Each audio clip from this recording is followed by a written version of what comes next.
Transcription number 74 at the rate 80 word per minute. Start.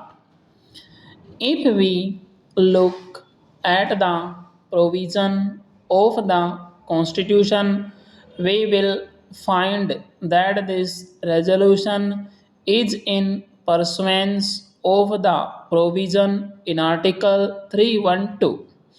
According to sub-article of the same article, we have now the Indian Administrative Service and the Indian Police Service, which, according to the sub-article, are deemed to have been created by Parliament. Earlier, also, we decided to create some other All India services. The reasons for the creation of these services have been given by the Honorable Minister, and I entirely agree to them. One other aspect of this question I want to place before this house, and that is that the scale of pay and the prospects in the all India services will be better than those in the state services, that there will be a wider field of selection, and that the conditions of service and the scale of pay will attract better persons. We know that quite a large number of our young men, doctors, engineers, etc., are still outside the country, thought they are keen to come, and services are not such as to attract them. I hope and trust that our young engineers and others who are abroad will be attracted to come back to our country and serve it in view of the better prospects. I think that the object of creating an all India services is to supplement and not to supplant the state services. I mean to say that there will still be the state education service, although we are going to have an all India education service also. I know how the states are dealing with it. I know about the state of Uttar Pradesh. As far as education is concerned, we have got a state education service and also a subordinate education service. In the state service, there is class 1 and class 2. There is no direct recruitment to class 1 services generally. Therefore, when we are going to create an all India service, I think the first question which will come up before the government will be as to which of the personnel of the state services are fit enough to be absorbed in the all India service.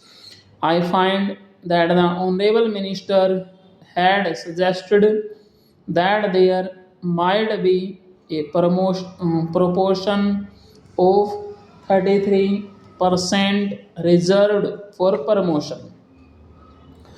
After this resolution is passed by this House, the government will consider the question of legislation for the creation of these services. I read the provision in Article 312, and I know that the creation of these services is possible only by a law that we have got to bring forward a bill and pass it into law. But as far as the conditions of service and all other things are concerned, they are also to be regulated by Parliament. Therefore, my suggestion is that these things should be determined by rules made under the proposed act, and the authority to make the rules should be delegated to the government in that respect, so that after everything has been gone into, a proper decision is made both in regard to the conditions of service and also the proportion for recruitment,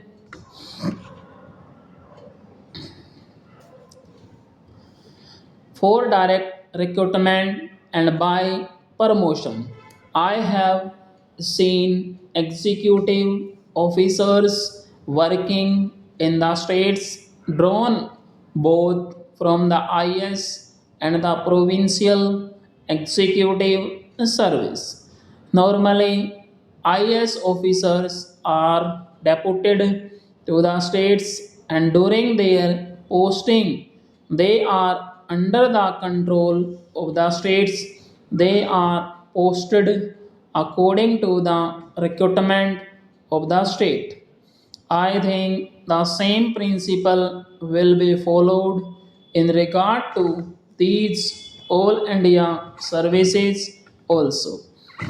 But it will be desirable that officers serving in one state should not be allowed to remain there for a very long period. They should be taken back from the state and given to another state, or they may be allowed to work in the center. But as far as the administrative control of these officers is concerned, that will be with the states. But at the same time, because they are all India officers, all disciplinary proceedings and action taken in consequence thereof is to be taken by the central government in consultation with the Union Public Service Commission.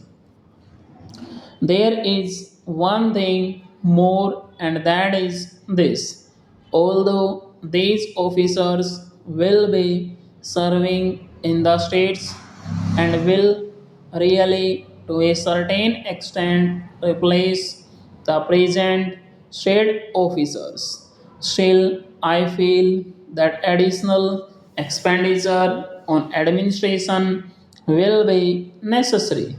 To think that it will not involve any additional expenditure is, I think, not a correct notion.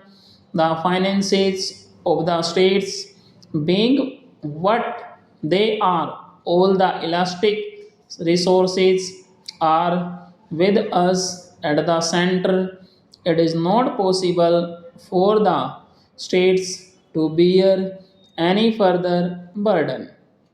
If any additional expenditure is involved in the creation of these services, that burden must be borne by the center and not transferred to the states, because this expenditure is on central services. Full stop.